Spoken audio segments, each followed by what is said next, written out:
Well, welcome to the first episode of TheWebShow, which is a pretty simple concept. A show that I make traveling around the world by myself, usually with just a home video camera.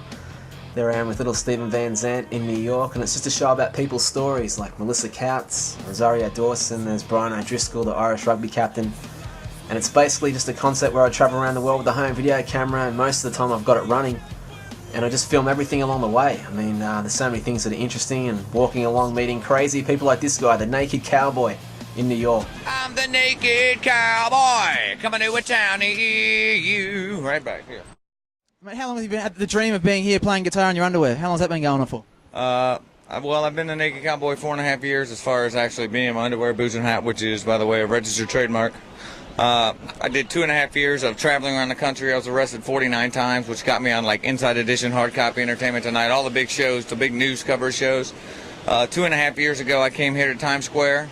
I was $40,000 in debt at that point from being arrested and everything else on credit cards, and basically traveling and staying in hotels, waiting for the big call for my Calvin Klein, Joe Boxer, Stetson hats, Dingo, someone like that, thinking that was just going to happen. Someone tried to put a $5 bill in my boot 2.5 years ago today. Now I make $1,000 a day. I have no debt. My mother has no debt. My girlfriend has no debt. And basically anybody who knows me, it's a friend of mine, has no debt. Yeah, so it's pretty much about stories, whether it's the Naked Cowboy on the streets of New York or one of LA's hottest dancers from Club 40 Deuce. This is Carolina. Oh, you from Argentina? I'm from Argentina. I'm a dancer.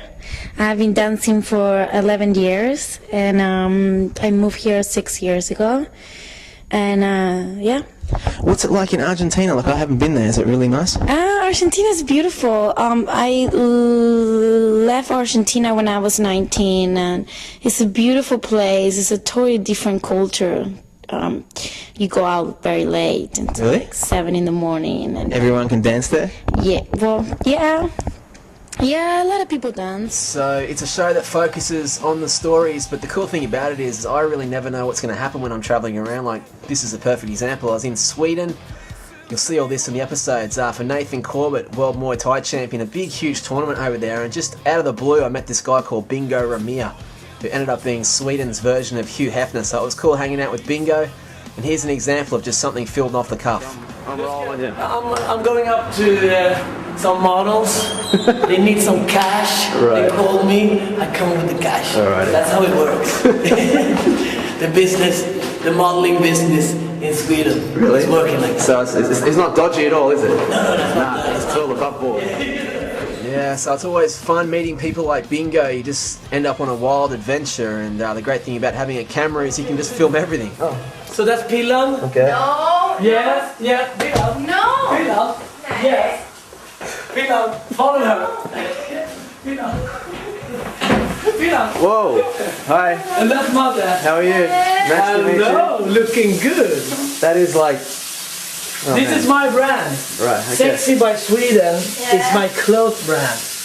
We're gonna promote it all over the world with Swedish models. Oh, well, yeah. Nice to meet you. Yeah, so out of all the people to meet in Stockholm and have some fun with, Bingo was the man, that's for sure. And here he is, a little bit of Bingo Ramir's story. I grew up in a small city outside of a place called Karlshamn. It's 30,000 people lives there, and I grew up in a farm, so I was like a farmer boy, taking care of the horses and riding and like working on the farm, Yeah. and dreaming about good-looking females, because there were no girls around. So I was watching the magazine, I saw all this picture, and I said, one day I'm going into that world. Yeah, so that kind of sums it up what it's all about there. People from around the world, everyone's got a story, whether they're an Aussie actor or a Swedish entrepreneur or the world's most famous transsexual porn star. That's going to be a crazy episode, but people sharing stories and living the dream, and it was awesome just hanging out with the guys from Thirsty Merc. This will be a fun episode if you're a fan. Getting to go backstage with a home video camera and once again proving that pretty much anything is possible. First song is in the summer. First song is ladies. Is it? Yeah, ladies first. Yeah, is that what we did last time? Yeah, ladies, then summertime, then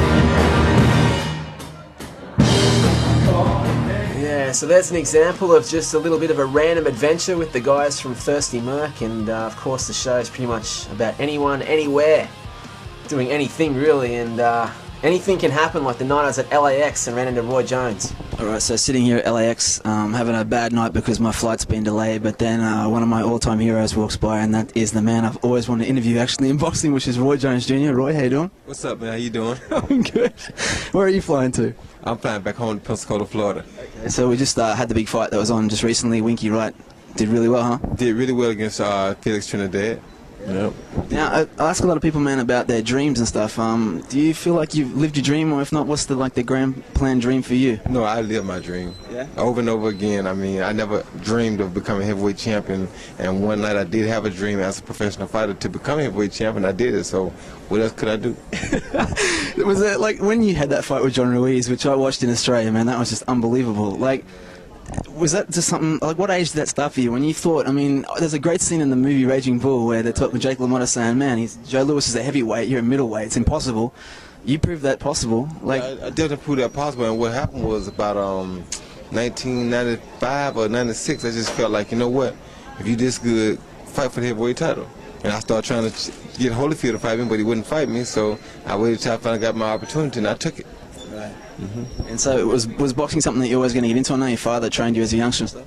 Boxing was always my dead love off the top. I just knew I could do it.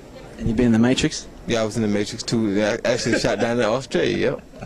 Do you think that, like, within, particularly what you've proved, that really anything's possible, right? Anything possible. You should never let nobody give you boundaries. Only God should give you boundaries. Yeah, so that's an awesome episode with Roy Jones. He's one inspiring dude, and it's awesome catching up with people like John Stevens from the band Noiseworks, and pretty much being free to film anything, like going even to a like an animal park and speaking to one of the head trainers there and checking out the wildlife, or checking out Aussie bands at the Woodford Folk Festival. Just anything can happen on the web show, and I've decided to make a little montage as the first episode.